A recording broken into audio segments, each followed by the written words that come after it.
ராமநாதபுரத்துல எந்த விதமான வேலை வாய்ப்பும் கிடையாது. எந்த விதமான சரியான கேள்வி. உற்பத்தி சார்ந்த தொழிற்சாலைகள் கிடையாது. அதாவது நேரம் குறையுதுன்னு சொல்லாதீங்க. தயவு செஞ்சு பேச வர்றவங்களுக்கு அவங்க கருத்தை கரெக்டா கேளுங்க. என்ன கேள்வியே கேட்டிருக்கலாம். சொன்னீங்களே எனக்கு ஒரு அட்வைஸ், அந்த நேரத்துல நீங்க ஒரு கேள்வியே கேட்டிருக்கலாம். அதாவது இந்த தமிழ்நாட்டுல ராமநாதபுரம் தான் பொருளாதாரத்துல கடைசி இடத்துல இருக்குது. சரி, ஓகே. அதாவது பெர் கேபிட்டா இன்கம்ல வந்து 1.68 லட்சம், 1.5 லட்சம் தான் நம்ம பெர் கேபிட்டா இன்கம்.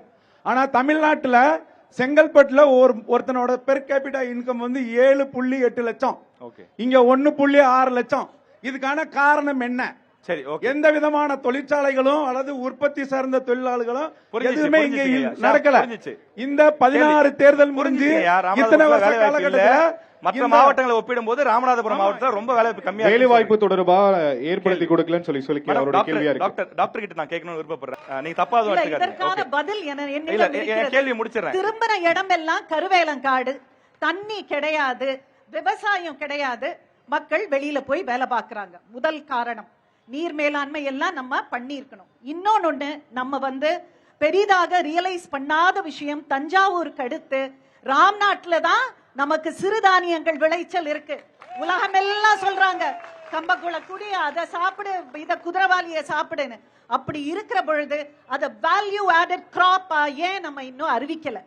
முண்டு மிளகாய் நமக்கு தெரியும், வர்த்தகம் ஏற்கனவே இருக்கு. அது வந்து புவிசார்பு குறியீடும் நம்ம வாங்கி இருக்கோம். பருத்தி இருக்கு, ஆனால் தொழிற்சாலை இல்லை. விளையிற பருத்தி எங்கே போகுது? அந்த தொழிற்சாலை இருந்தா ஏன் பிள்ளைகளை போய் வேலை பார்ப்பாங்களே. புரியுது. கண்டிப்பா தற்சார்பு பொருளாதாரம் மாதிரி கொண்டு வரணும், நிறைய தொழிற்சாலைகளை கொண்டு வரணும் சொல்றீங்க. ராமநாதபுரத்தை வறண்ட பூமியாக காண்பித்து மனித கழிவுகளும் இது மருத்துவ கழிவுகளும் கொண்டு வந்து ஒரு பர்டிகுலர் கம்பெனி, நான் பேர் சொல்ல விரும்பல, அவங்க கொண்டு வந்து போடுறாங்களா இல்லையா? அதற்கு நமக்கு தெம்பு இருக்கிற பொழுது என் பூமியில் விளைகிற தானியங்களையும் என் பூமியில் ஏன் நெல் கொள்முதல் சென்டருக்கு போகுது? அவங்க எப்படி பிரைஸ் நிச்சயம் பண்ண முடியும்? ஐயா ஊர்ல ஒரு அரிசி விளையுது, தம்பி ஊர்ல ஒரு அரிசி விளையுது, நான் ஒரு அரிசி பண்றேன். அப்ப எனக்கான செலவும் ஐயாவுடைய செலவும் தம்பியுடைய செலவும் வெவ்வேறாகத்தானே இருக்க வேண்டும். அப்படி இருக்க ஏன் சென்டர் வந்து சொல்லுது பிரைஸ் நிர்ணயம் எப்படி பண்ணலாம்? நீங்க நார்த்ல உட்கார்ந்துகிட்டு தமிழ்நாட்டுல ராமநாதபுரத்துல விளையிற விளைச்சல் எல்லாத்துக்கும் நீங்க வந்து இது விலை நிர்ணயம் பண்றீங்க. புரியுதுங்களா?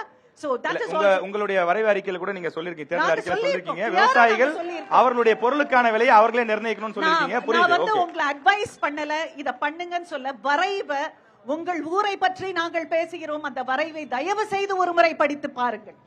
எப்படிப்பட்ட ஒரு விரிவான வரைவு, எப்படிப்பட்ட சாத்தியக்கூறு அதுல இருக்கு. எஸ், இல்ல உங்க ஊரை பத்தி பேசணும், பிரிச்சு பேசுனீங்களா, அதனால கேட்டேன். என்னங்க? இல்ல இது உங்க ஊர் தானே? நம்ம ஊர். ஐயோ, என் தந்தை பிறந்த ஊருங்க, தாயும் தந்தையும் பிறந்த ஊர். நான் சொல்வேன். சரி, ஓகே, நன்றி. உங்க பதில் என்ன புரிஞ்சிச்சு மேடம்.